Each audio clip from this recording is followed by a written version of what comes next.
Kakuma camp in Kenya is one of the oldest and largest refugee camps in the world. Provision of food, water, shelter and basic health care is the main focus of the international and local relief agencies in the camp that hosts close to 200,000 people.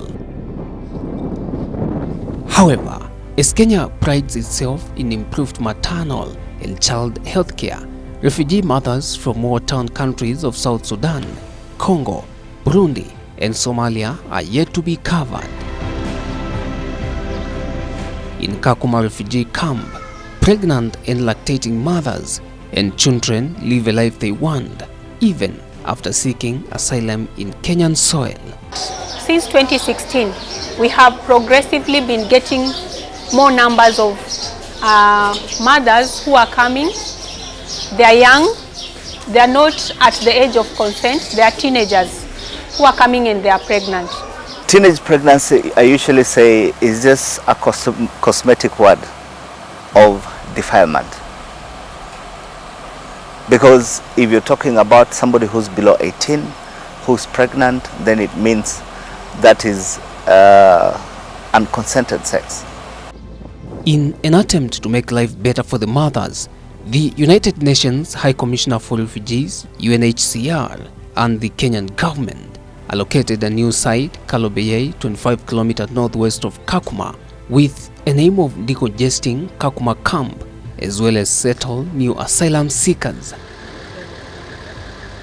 Both camps have a huge population, and with houses closer together, the idleness in the camps facilitate more frequent sexual relationships, which calls for modern methods of curbing unplanned pregnancies. Yeah, before in South Sudan we have a lot of problems, a lot of challenges, because in South Sudan there is no hospital, and if there is hospital it must be in the city. But for the small area like the village, there is no people there take care.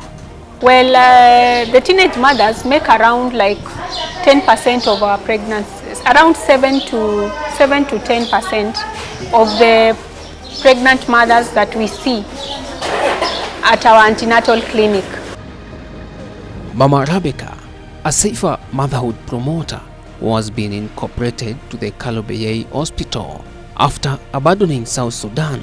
Cultural midwifery comes in handy to the pregnant women. And some of them, they are getting pregnancy with a teenager like them, the boys, 16 years, 15 years. And some boy, they are running back to South Sudan. Even while they are here, when you can go and you see, the boy also is still teenager. And the girl, they are still teenager. It means the mother, she's a child, and the father, even the child. All three, all their children.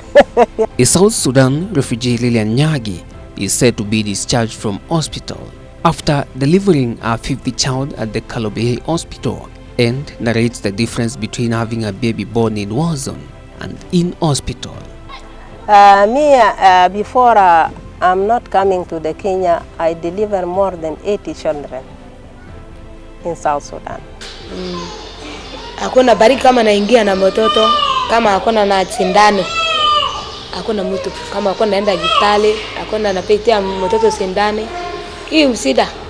Lakini kama wewe unakuja hospitali, mtoto hii daktari anaangalia mtoto kama iko sida, baadaye anaangalia. We try to train our mothers to help a community. We try to train us how to conduct the delivery. Recognizing the challenges faced in humanitarian setting, Safe Motherhood Promoters has been of help in this camp. Our role now, who is a motherhood promoter to the teenager pregnancy, the first thing we encourage them to go attend ANC first, and then when they come back to the community, we start to teaching them how they can take care for themselves. If there is any case or any danger sign, they can report themselves to the hospital. We encourage them up to, we can tell them you can go deliver in the hospital. After delivery, we encourage them also, they can start family planning. Because now, sometimes because of movement, they are not found where they are supposed to be. They keep moving houses. Najara mtoto nyumbani sio mzuri. Hii mtoto mimi iko mtoto tano. Bili mimi najara iko nyumbani. Tatu mimi najara hapa hospitali. Lakini mimi nafikiria hii maneno nyumbani na hospitali iko tofauti. Kama wewe najara mtoto iko nyumbani, kama mtoto nasika, hakuna daktari naona, kama wewe iko damu mingi, wewe hakuna dawa, hakuna mtu nasaidia wewe iko nyumbani. You can deliver someone and blood can come and you are far from the hospital. We see there is a lot of problem. According to UNFPA, adolescent girls are particularly at risk of dying in pregnancy and childbirth. Yet, too often, they face barriers of life-saving information and services. Ruben Liambila Masinde is a UNHCR protection officer based in Kakuma. Because in South Sudan, the girl, they are married for age of 15 years. When someone gets pregnant, during the delivery, a lot of challenges because it's still, even if you cut, it's still the child is not come out. Even some people, when we take them, we refer them to the hospital. If they can do abrasion or they can pull the child with the vacuum. Yeah. So the Kalobei people can access the maternity. They know it's near, so they can come to deliver. So as much as we are having, we still have a few cases that deliver at home, but we have a higher number of women that are delivering in the hospital. UNFPA brings on board their niche, which is reproductive health. Under reproductive health, we have had a lot of support, supply of essential reproductive health kits from them, capacity development. Majority of refugees and asylum seekers in Kenya originate from Somalia with 54.5%. Other major nationalities are South Sudanese with 24.4%, Congolese with 8.8%, and Ethiopians with 5.9%.